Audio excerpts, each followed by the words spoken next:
Hello everybody, I am MrGamingGuitarist, and I am so happy to be back reviewing The Flash once again.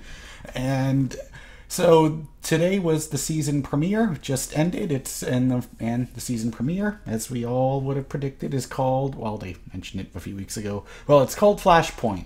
And you know exactly what that means. And by the way, if you haven't watched this episode, if you haven't seen the season premiere, then there will be full spoilers for this episode, so that's your spoiler warning. Also, if you aren't caught up with The Flash at all, I'll be mentioning some stuff. I don't know if I will, but I'm just saying now, I'm going to be talking to you as if you've watched everything in The Flash, like you've watched all of season 1, all of season 2. So I'm going to talk to you like that. Alright, so there's your spoiler warning.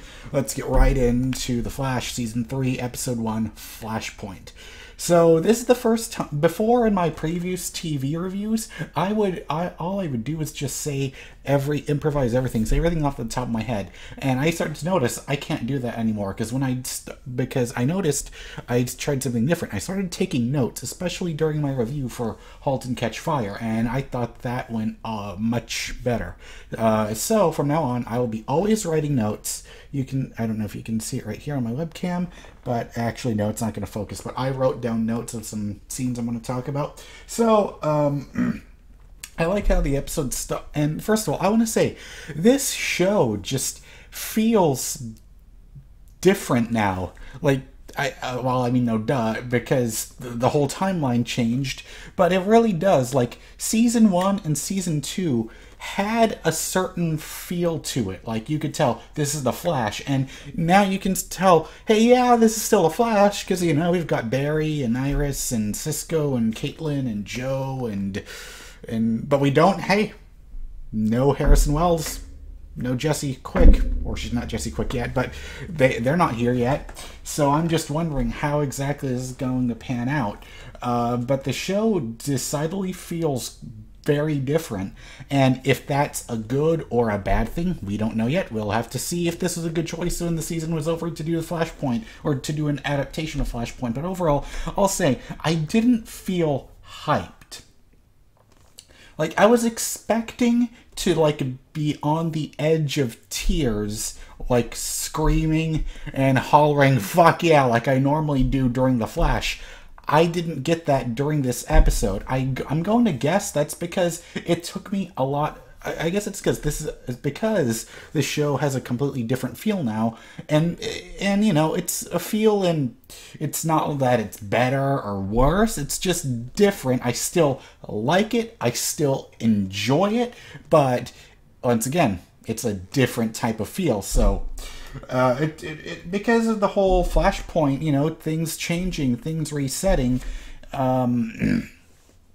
and that's the thing that I like about this show, is that it's willing to take risks. They're not, and that's the thing I always love about The Flash, and what makes him so unique because he deals with speed and deals with time. And I love that this show can change time and show you different versions of these characters, and they have such an organic way to do it because of the characters' powers. You know, that's the thing I always loved about The Flash, and they were using that to the absolute maximum. So I really like how Barry tries to meet Iris again for the first time, and it's funny how he's nervous even though he's known Iris his entire life. I just thought it was funny. And I also like when she tells him, talk slower, and then he says, speed has always been my problem. So next up, also, I like how Barry runs into... We finally get to see Wally as Kid Flash, finally. And I think him as Kid Flash is pretty good. Now, one thing I will say is he's definitely way more like the classic Wally, or at least he acts a bit more like Wally from the Justice League animated series, I got that right, yeah. So he acts more like him, where he's much cockier and much more aggressive. Like, he says, oh no, I don't need anyone's help. I've got this. No, Barry, stay out of my way. I got this. Like, that's the way he always acts like, and you know, it's more, I would say it's more Justice League accurate. Like, I don't really read the comics that much, so I don't know if it's completely accurate, but I'm liking this newer version of Wally we're getting. But then again, it's like, we can't really get this new version of Wally anymore. I mean, but it would be weird that they would give Wally the iconic Kid Flash costume, and he would only use it. They would only use it for just one episode. So I'm sure we'll see him as Kid Flash again. So, so then, of course, now we know that Barry has captured Reverse Flash, and we can tell that he's been there for quite some time because he has a beard now. And he takes him, and he just I don't know exactly where he locked him up. Like, it's not the same warehouse where Zoom kept Caitlin on Earth 2. I don't think that's the same location. Might be, I don't know. Maybe because all warehouses look the same on the CW, I don't know. But he says, Barry, you don't know what you're doing. One day you'll be begging me to kill her again. When he was talking about his mom. But for those of us that are familiar with the Flashpoint storyline, or if you've seen the Flashpoint Paradox animated movie, it's on Netflix. I think it's still on Netflix now. You should take a look at it because it's great. I love it. But he keeps telling Flash all this stuff about how the things are going to be much worse if you leave this time the way they are, and we started to see that with his memories fading. But I also really liked that we finally got to see Barry's parents like together again, because it's been so long. I just thought that was good. Like, I loved like the scenes between him, like when Barry thought that his mom and dad wanted him to move out, and then he says, no, we don't want you to move out. And he says, well, haven't you tried dating? And he says, I met this one person, Iris, and then said, oh, good for you, Barry, good for you, son. It's so weird to see that because we're not used to it. We're not used to seeing Barry having parents. And again, because of what happened to the ending, now it's like that timeline's gone. So I guess the only time we'll see John Wesley Shipp again is maybe in Legends of Tomorrow as Jay Garrick as part of the Justice Society. Anyways, it was still nice to see the Allen family together again for the first time in quite a while. So, also, Joe is completely different in this timeline. Like, I was shocked to see him like this because he's depressed. He's always late for work. But he doesn't approve of Barry and Iris being together. But I really liked how when he shows up at his house and then he like takes him through the shower and they just both end up in the elevator. But when they get to his desk, I love when he said, I have a hangover and a gun. Be careful. I thought that was a great line. But then we start to see Barry's mind change. Like, we start to see him lose his memory, starting with when he starts going on that date with Iris, but then his mind starts changing and all his memories of Iris start disappearing. So now we know, because that's not the way the timeline was, we have to wait for the timeline, for Barry's timeline to get changed again. So it's like, is time changing it for like making sure that like key events in his life, like knowing the people, like knowing everyone, like Iris and Joe and Cisco and Caitlin and everyone, it's like that timeline is trying to force them to not know each other. So it's a way of time fighting back. And I thought that was a cool thing, because even though Barry, this is like an ideal timeline for him, where he knows his parents, or like his parents are alive and all that stuff, like even deep down, and it was heartbreaking to see even he knows that things can't stay in this perfect happy reality forever. So but also, I also liked how Wally doesn't like being called Kid Flash. I just enjoyed that. And I also like how, I don't know where it was. I think it might have been in his attic, that's a pretty big attic though. Maybe it's his attic. I don't know. But Barry and, but it was funny seeing Iris and Wally working together and how she's an actual reporter. We didn't get to see Iris doing actual reporting stuff, but hopefully we can see that more later on this season.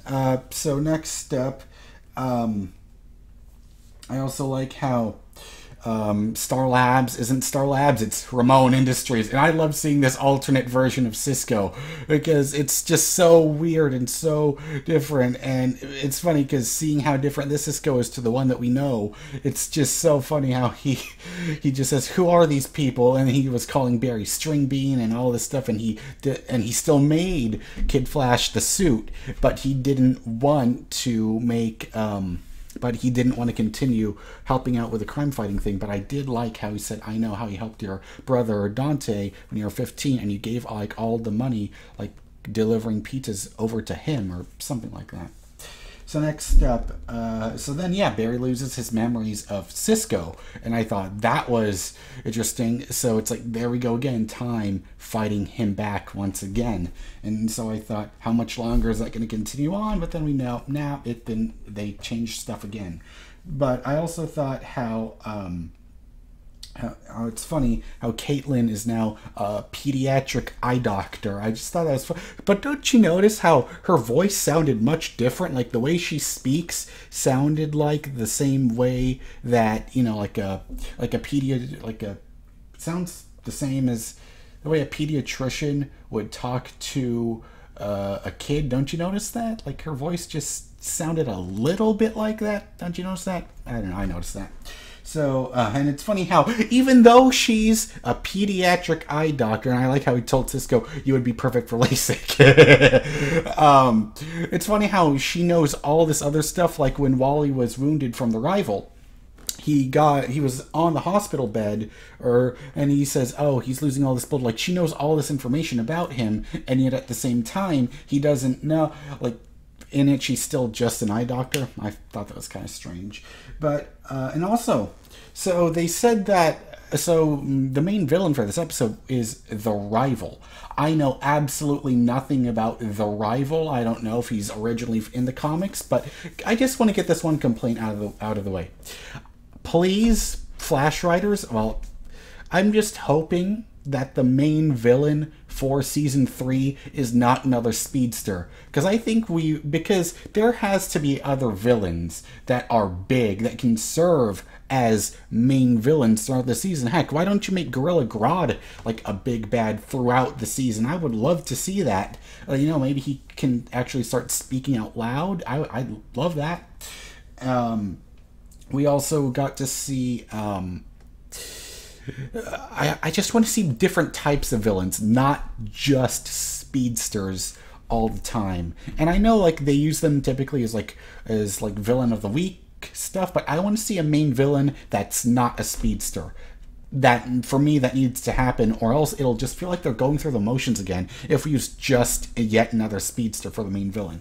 So anyways, so this guy is the Rival, and it's funny how he has like, it looks like he has like Green Goblin ears, I guess, but they're Black Goblin because, you know, his costume's black.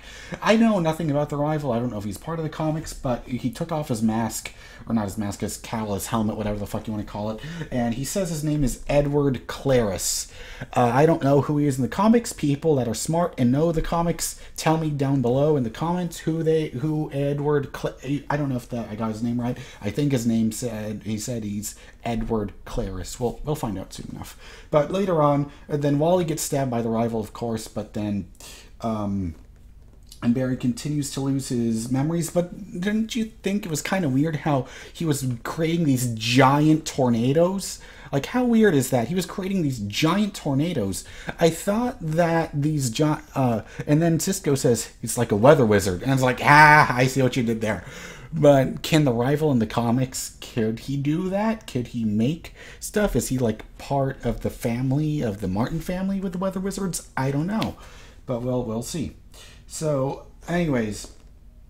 Also, I thought that was heartbreaking that Barry had to say goodbye to his parents again for the third time. First, he has to say goodbye to his mom when he was, well, but he didn't get to. But then we saw that happen in...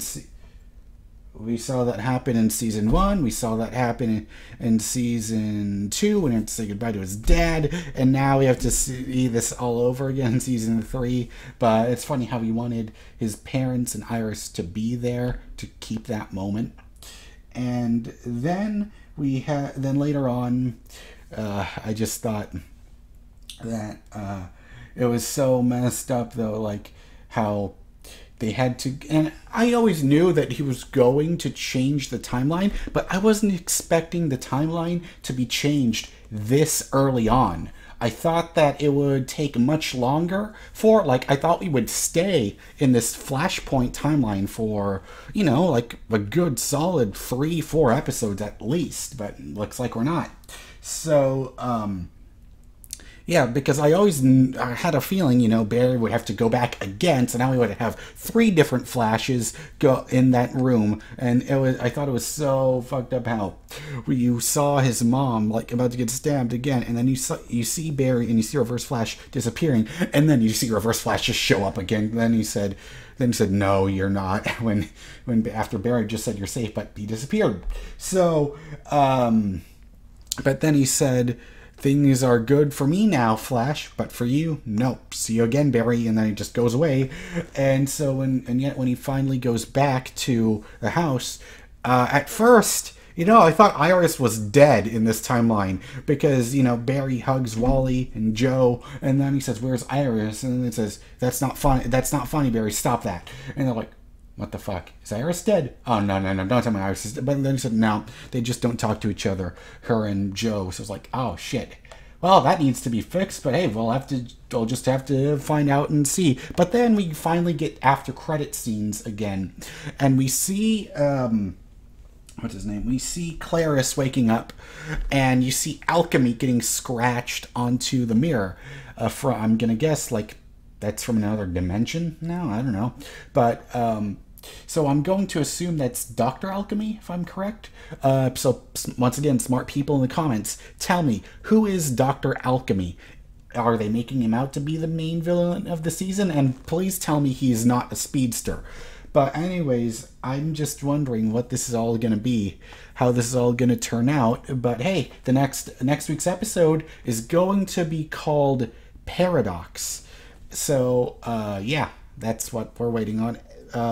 So I'm just wondering, yeah, because he created a paradox where things are supposed to be the same, but then again, we have this whole Iris and Joe not speaking, so I wonder just how much else went wrong in this new present, so we'll have to see.